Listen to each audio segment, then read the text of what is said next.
Brought to you by ENSŌ. This is Yellow is a Primary Color. So, welcome to the first episode of Yellow is a Primary Color. The show is about 4 Asian creative women figuring out how to adult and navigate the Asian experience. We're ENSŌ, a creative collective, and we highlight and empower and also provide community space for emerging Asian creatives from Toronto. So ENSŌ is expressed by a single brushstroke in a shape of a circle that symbolizes a moment where the body is free to let the mind create. And we chose this to represent our collective because we loved the meaning behind it, with just having a creative flow. And a circle also represents community, so we also felt like it aligned very well with our values. So with that being said, Serena, why don't you introduce yourself? Thanks, Geanie, for the introduction. My name is Serena. I'm a second-generation Vietnamese creative, and in my lifetime, I think I've always had a little trouble navigating both my Canadian and Asian identity. And before I even acknowledged it, I think I've always felt a little too Canadian to be Asian or too Asian to be Canadian. And it's kind of funny because we never really acknowledge Asian Canadian identity as an identity all in itself. What about you, Natalie? Growing up, I always noticed, like the stereotypes of like growing up wanting to go into sciences and math. So like pursuing a career in something more in the creative side was kind of like out of the box. We didn't really see that representation in those fields. And this is actually kind of all part of the reason why we started ENSŌ in the first place. Megan, why don't you take the wheel on this one? Yeah, so it's kind of like a funny story. ENSŌ actually kind of started out as like a school project, and then we took an event planning class in the spring of 2019 at Ryerson, and it kind of seemed super hands-on. It wasn't like your basic lecture style course.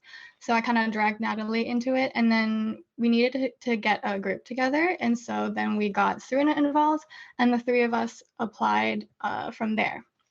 And since our group was made up of all Asian Canadians, the idea kind of came organically, and it was pretty much a light bulb kind of moment when Natalie suggested that we make a Asian kind of like based event. Yeah, and then as we're in the class, I was just like, man, I wish Geanie was in this class because me and Geanie were getting close at the time. And then I decided to drag Geanie into the class and I pitched it as, hey, it'd be so fun if the 4 of us just did a class project together and get an easy mark. And yeah, and that's how we got Geanie in it. Yeah, I was very open to the idea because Serena, well, she can be very convincing. So since I joined the group last minute, yeah, I was open. And soon after, I actually found a lot of value in this work as a first generation. I really wanted to reconnect with my roots, and I was just interested in exploring our Asian heritage and just hearing the stories from artists that reflected with my own upbringing. So yeah, we created an event that highlighted emerging Asian creatives in Toronto, not just in music. We also had spoken word, fine art, photography, and just other creative projects that were showcased. And it was super well received. And that's how we birthed ENSŌ from our wombs. And this baby is still growing after 2 years later. Since then, we've been collaborating and growing our community online, and suddenly we have a radio show thanks to CJRU. So, introducing Yellow is a Primary Color, the radio show where we talk about navigating the life of adulting through our experiences as creative Asian Canadians. And we're here to talk about the Asian diaspora, creative career paths, career pivots, anti-Asian hate crimes, and intergenerational trauma. Your favorite Chinese bakeries, what I had for lunch today, you name it, and we're here talking about it. Yeah, and we're also here to talk about to start an open dialogue with guests from different Asian backgrounds and origin stories, and we're going to be highlighting some talented people on our show as well. We started Yellow is a Primary Color because we saw a lack of Asian representation in the creative industries. So we want to use our platform to give them the attention and love they deserve. Woo! We're here to reclaim our space and remind people that yellow is a primary color.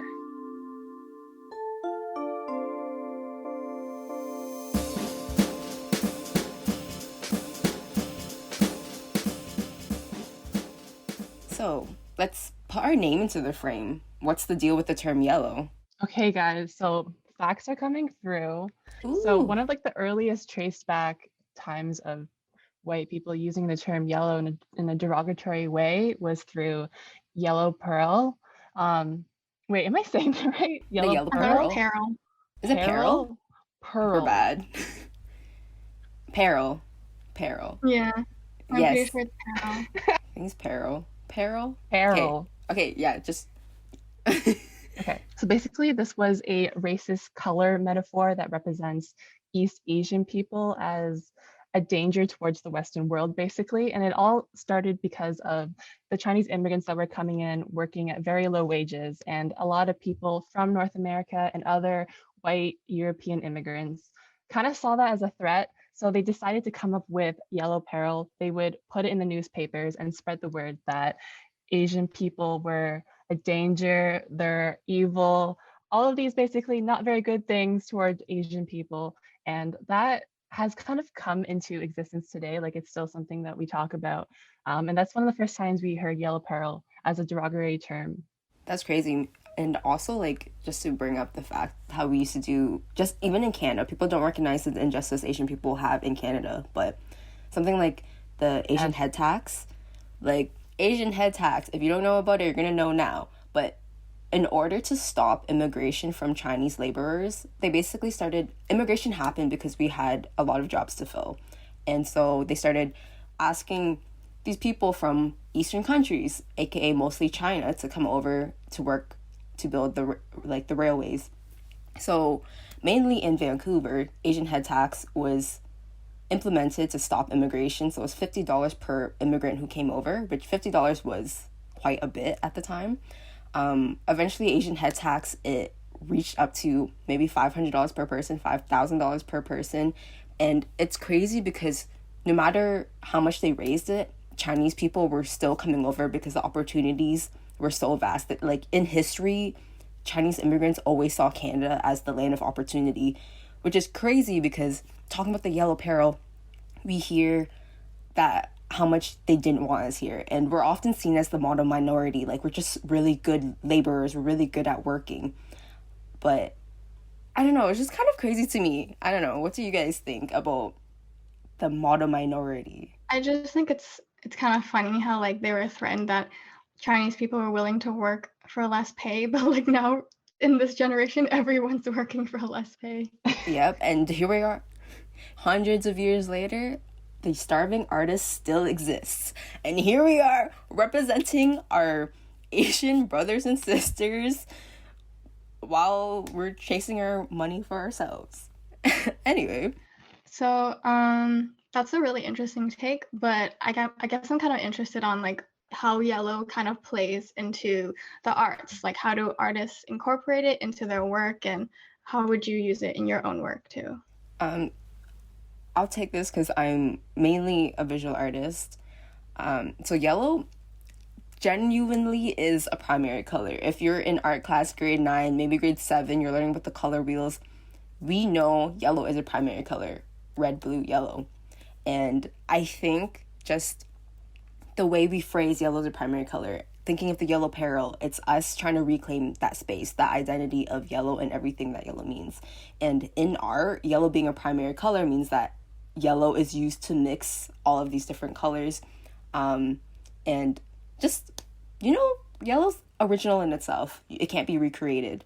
Also in, I guess like in Asian culture, like yellow is basically equivalent to gold. Yeah. Right? In like Chinese culture and stuff, it's like red and gold, but then sometimes they'll show yellow. So like not McDonald's, but like Chinese culture.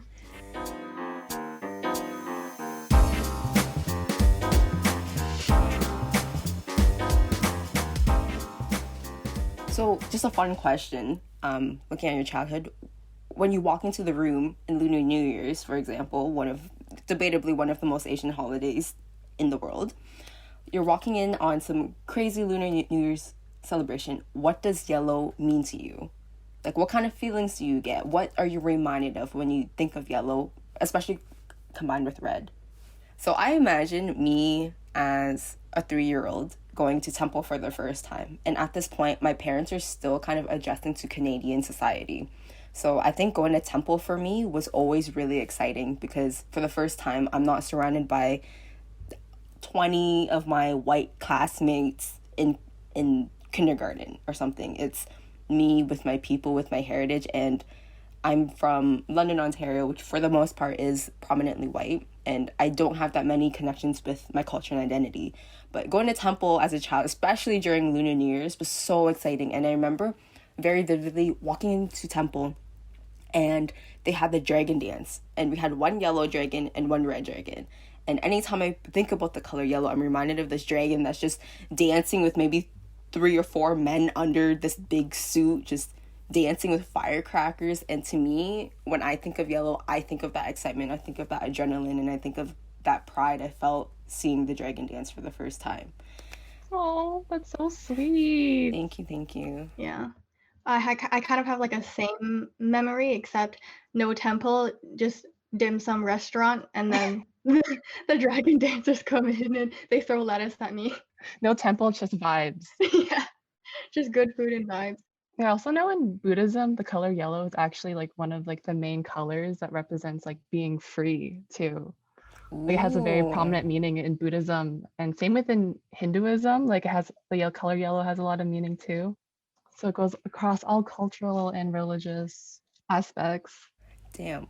Yeah, when I think of red and yellow, I automatically just think of Viet school growing up. What about via school? I guess the celebrations, similar to like your story, like I think of every single Vietnamese celebration I did growing up as a kid was all at Viet school. Like they do Lunar every year and stuff. People wear their ao dais and the different reds and yellows and blues, and all the decorations and stuff. And that was kind of like the one place where you would connect with your culture growing up. Like me and Serena are both from the same city, London, Ontario. Shout out to London, Ontario. They have a pretty small Vietnamese community. So I guess the only time where I felt connected to my own culture was at Viet school. Mm-hmm. How was your experience with Viet school? I grew up like hating it. Like me and my cousin would go together because like we would have a good time and I wouldn't pay attention in class. And like the best parts were really the snacks you would get and like the celebrations you would have where you can play games and like gamble with candy and get free food. But like looking back now, like I wish I did pay more attention. Like I feel like I could be more in tune with my culture if I had paid more attention when I was younger. So it's almost like a regret, but also live with no regrets because I feel like now I feel like I found my own like community, like in university, like me and Serena and Geanie all joined VSA at Ryerson together, and that was kind of like a cool way to meet other second gens. So Did you finish Viet school or did you like drop out? I quit like most people do. I also quit. I don't know anyone who actually finished. Who actually like finished language school? Like I never went, but like my sister used to go, and then like she dropped out, and so I think like when I was born, my mom was like, "Yeah, she's not going to Chinese school either." Yeah. For context, for anyone listening, typically on Saturdays, well, in London it was Saturdays, but on Saturdays, the kids would go to a language school or a cultural school. So for us, on Saturdays was Viet school, so Vietnamese school, where when you sign up for the school, you kind of get a diagnostic of how good you are at your language. So I wasn't that fluent in Vietnamese. Like I can speak properly, but I can't read and write. And I was enrolled in Viet school when I was 7. So there's kind of like this ongoing meme with children who were second gen at the time, but we would always see each other like, yo, are you going to Viet school? Are you going to Chinese school? Are you doing this? Are you going to that? And every year there's this big lunar festival where all the kids have to get ready for this big play where we learn how to sing, we learn how to dance. For Viet school, it was learning how to fan dance, learning how to dance with hats. I remember that. And we had good times, right? Good times. It was just like a big experience as a second generation Asian person, I think. My experience with Viet school wasn't that great. I begged my parents to go just because all of my friends were in Viet school, but I wasn't. So I begged my mom and dad to take me. I got my diagnostic. I sat in the class for like maybe 10 minutes and I started crying. I was like, new space, social anxiety, not happening. 7-year-old Serena's not happy. So the day I enrolled, it was the day I quit. And I became a legend at that school. Good times. Okay, you did fine without Viet school. Who needs I it? did. I still went to Vietnam. I still navigated international waters fine. They just said I had a funny accent, but it's fine because I still survived. That's a story for next time. If that's a story for next time. Stay tuned, y'all.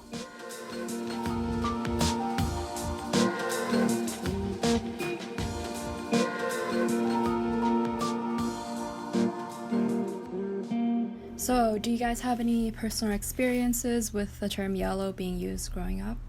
Kind of funny story. There's this thing called the Asian pride phase that a lot of second generation people had, I think, around the early 2010 period. And you always spell Asian as A-Z-N. Don't remind me. A-Z-N. Asian Yes. pride. What an era. But during this time, I feel like we used a lot of the now considered derogatory terms as words of empowerment. So something like yellow. At this time, it was, the song Black and Yellow was really prominent. And my friend and I, who happened to be Jamaican, we adopted the song Black and Yellow as our song. Like, it was our anthem. Us as grade 8 students who were probably 11 years old, we would sing, we would rap Black and Yellow, and me and her, we'd always be together in this white prominent school. And I don't know, when I think of the term yellow, I think of all those positive, fun moments like that where my friend and I took so much pride in our identity and heritage. But now, because the term is obviously getting debunked more, there's a lot of problems with it. It obviously is not inclusive to the mass of Asia. It's not inclusive of South Asians, Central Asians. And yellow has been used as an umbrella term for Asians, but obviously it has its barriers. But personally, in my past, I have used yellow, maybe not in a politically correct way. But to me, it's still a great memory. Yeah, it's a really sweet story. Thank you. It's almost like you were like reclaiming it since you were a child, really. That's You know? exactly it. That's one way to put it. I have like more of like a sadder story, not really sad, but just like not an empowering way, but kind of like in the same kind of era that Serena's talking about, or even kind of like beforehand when we were all in elementary school.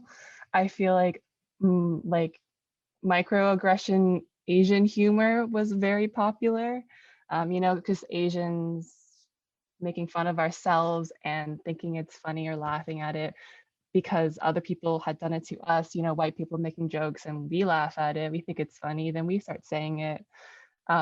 So yeah, and like in elementary school, I remember one time me, my one Asian friend and my one white friend were just like standing around during recess, and then I told this joke where like, aha, like, look at us, we're a Twinkie, like, aha, like obviously it's not very funny, but at the time, everybody laughed at it, and it was also a joke that I had heard someone else say, not just white people, but also Asian people making the jokes to themselves.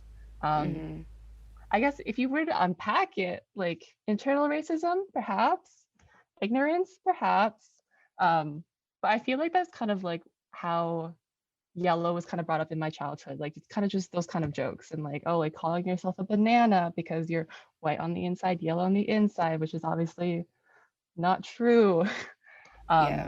But yeah, those were the things I remember hearing yellow as like growing up as a kid.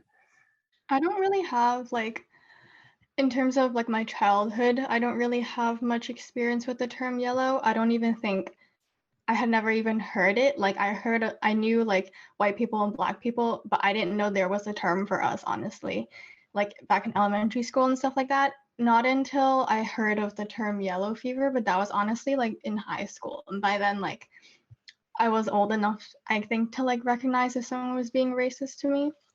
I don't have much experience with it from other people saying it to me. It was more like I refer to myself like that, or like other Asians around me. So it's more of like a funny thing between us, but like Mm-hmm. if you're not Asian, you can't say it to me. Yeah. Mm-hmm. Kind of Yeah. No, I resonate with that sentence. If you're not Asian, you can't say it to me.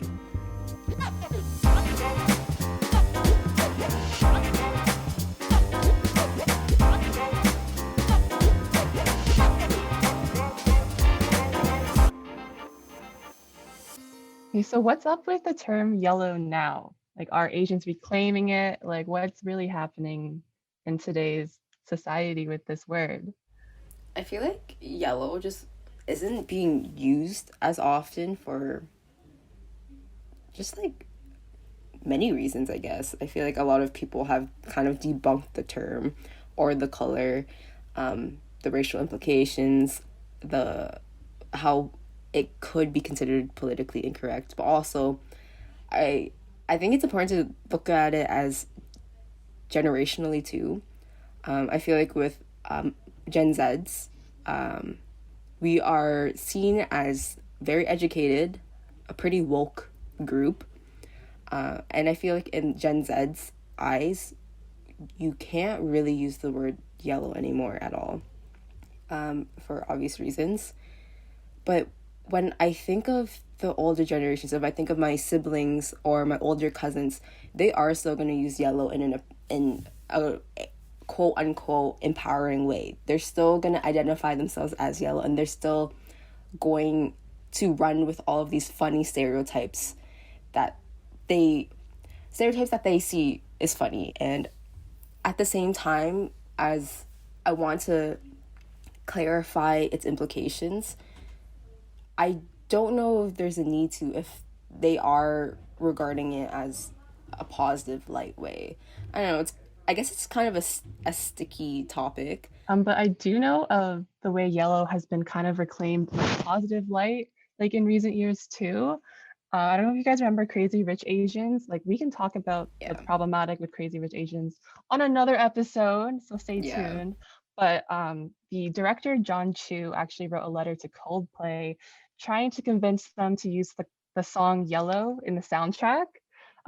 Basically for the reasons why we've talked about before with our personal experiences of growing up with like being bullied with the term yellow, whatever. You can Google the letter that he wrote, and you can read out. It's a whole like heartfelt letter of him explaining what the color yellow means to him, and it actually is the reason why yellow is in the soundtrack. Like, it officially made it. So he did that because he wanted the term yellow to have a meaning of something beautiful. And he was saying, like, quote unquote, like, if yellow is going to be a word to like describe us, might as well make it beautiful. I Yeah, like that. That's Yeah. actually sweet. really sweet. Because like if you can't take it out of part of our identity, as might as well change the meaning of it. Yeah, exactly. Exactly. I was doing some research before we recorded this, and I came across this article called "If We Called Ourselves Yellow" by Kat Chow on npr.org. If anybody wants to check it out, that's what it's called. But there was a quote in there that I feel like really resonated with us. I'm going to quote it now. Though it's a slur, in fact, because it's a slur, it's the type of word that could force people to face its long, storied history of racism and resistance directly every time they hear it.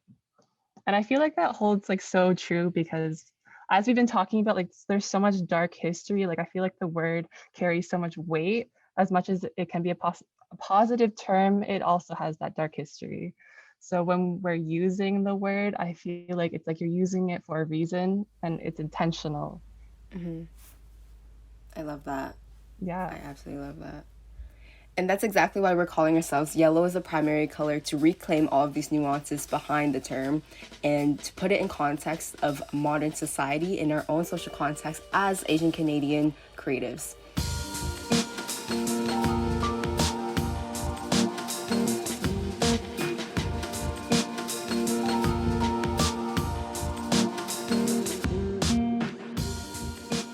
We're going to change gears a bit and focus a bit more on Asian hate that's been going on recently, especially since the start of COVID-19. There's been a rise of Asian hate crimes in North America that has sparked the movement of Stop Asian Hate.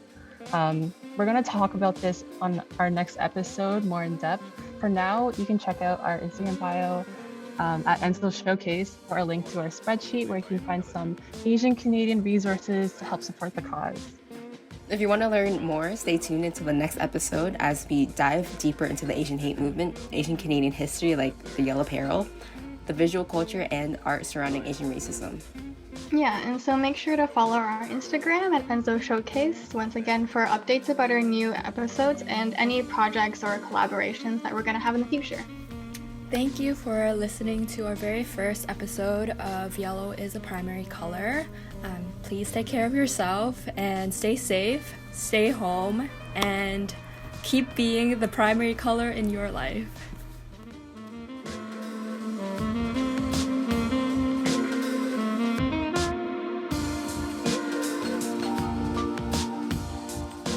Yellow is a Primary Color is hosted by Serena Nguyen, Natalie Nguyen, Megan Lau, and Geanie Luu. It's produced by CJRU 1280 AM.